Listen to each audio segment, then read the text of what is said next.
All right, to find out the exact state of play, we're now joined by spokesperson for basic education, Elijah Mhlanga. Elijah, thank you for being with us. It's interesting because the minister originally said teachers would return today, but you are quoted as saying that SATU, the union, did the right thing by staying away. Can you explain? Yes, because provinces had already written to their staff to say that certain offices are not ready because the PPE material that was supposed to have been delivered was not delivered. And that's a situation that is outside our control because we placed orders with the suppliers and that did not arrive. As a result of that, staff were requested not to report for work. And those circulars have been there. In fact, we have also seen them on social media. And yet the date remains because that's what the minister said. But she also mentioned that we are not forcing people to go to work at all costs. It is important that we emphasize health and safety for our teachers, for our learners, and all employees in the system. So she wasn't forcing people, or the system wasn't going to expect everyone to be in school at exactly the same time if you are not ready. And she emphasized that point several times. So by the time the unions indicated that their members shouldn't go to work, the departments in different provinces had already said so. So they assisted in conveying that message that where readiness has not taken place, they should not risk their lives. Okay, so this should not at all be read as a situation with of unions defying what the Department of Basic Education had wanted or said. We are on the same page in terms of placing safety as at the top of the priority list. So in that regard, there is definitely no conflict. Even today, we had a scheduled meeting with them. That point came across as one in which we all agreed. So there is absolutely no disagreement. When will the schools be ready? Is there a new date?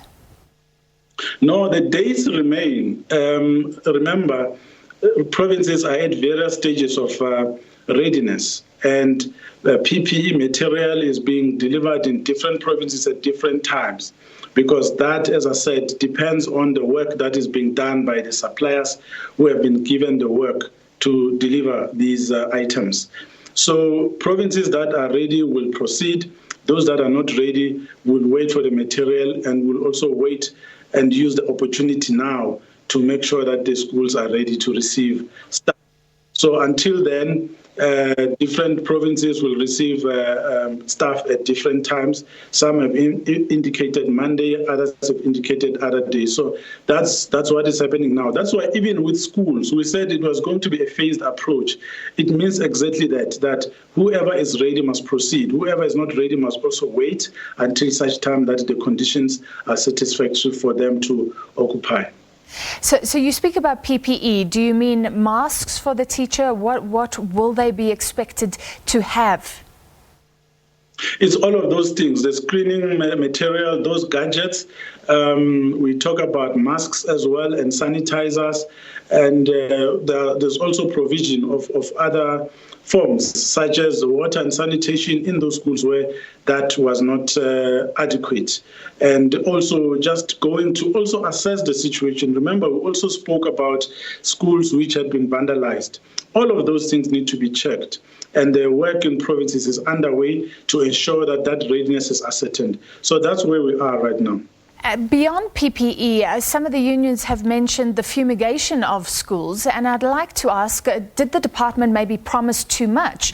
I mean, perhaps all schools could be fumigated, but the infection rate was very low when schools broke up. Is that necessary as well? That has been a matter of discussion. It seems there was a misunderstanding regarding that one as well.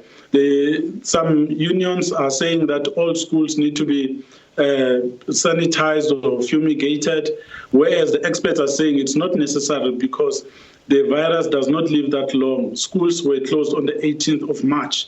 So between then and now, there's no chance that the virus would still be alive to pose danger to people.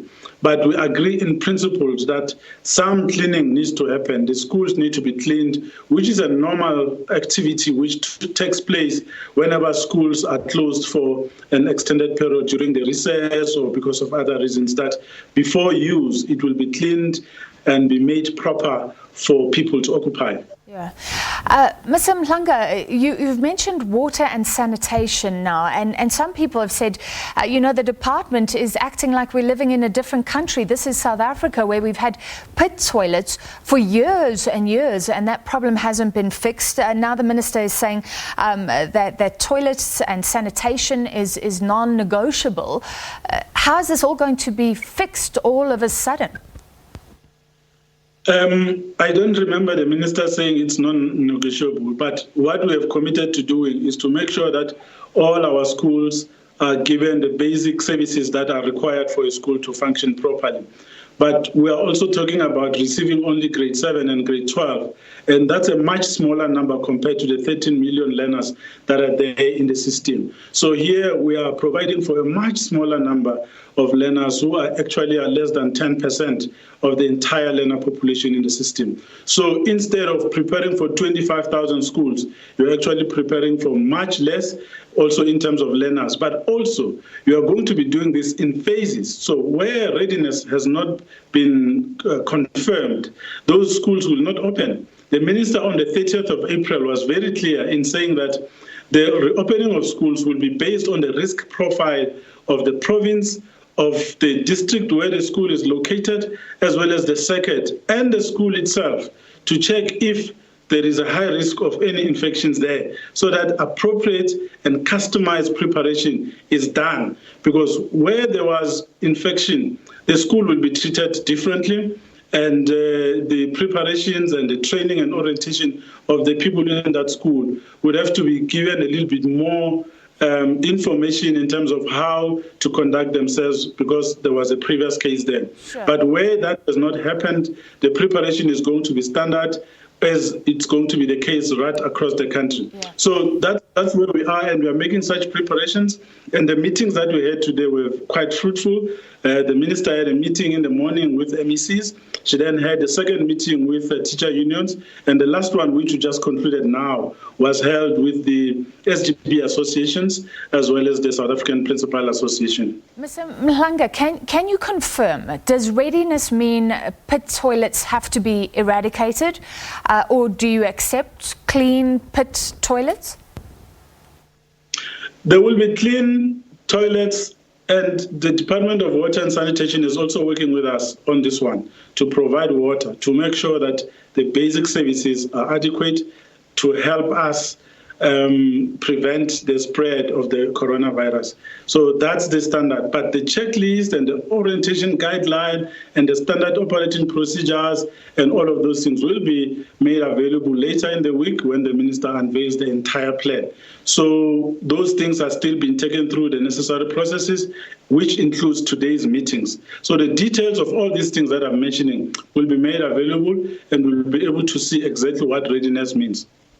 All right, my final question for you. We know that some parents are concerned because their children are at home, they need to work, but some are very concerned about sending their children back to school, even if it's phased.